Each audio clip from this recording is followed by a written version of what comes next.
to conceptually and on paper support the REINS Act, and I guess I'm going to bring this right back to the budget. How do we rein in our bureaucracies? We eliminate them. We defund them. That's what we do. As senators and members of the House, we have to eliminate, privatize, and send back to the states. This comes back to that layoffs of 1 to 1.5 million people.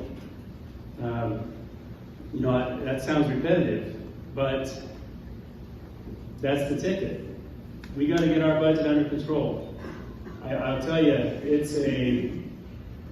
if we are not spending every waking hour as senators and members of the House working on getting our budget under control, a lot of the problems that we have right now will take care of themselves if we get our budget back to a point where it's constitutional and living within our means. That moral imperative alone of saying we are going to refuse to vote for $7 trillion of spending when we have $5 trillion of revenue.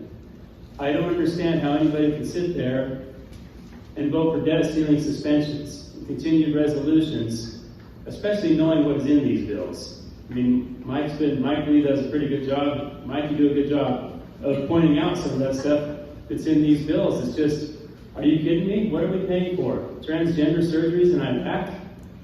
That's really what we're going to go into deficit spending for, or whatever it is? That's got to stop. It's got to stop.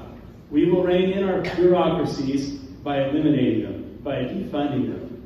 There's many agencies we can do that with. We can do it with the Social Security Administration, the Department of Education, the Department of Housing and Urban Development, and it goes on and on and on. Thousands, hundreds of thousands of employees. We have to do that. And we got to persuade people to get on board.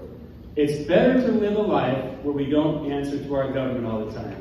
Self-reliance, volunteerism, that's the happy way. That's the Utah way, that's our Republican platform way. Got to get back to that model of faith, not fear.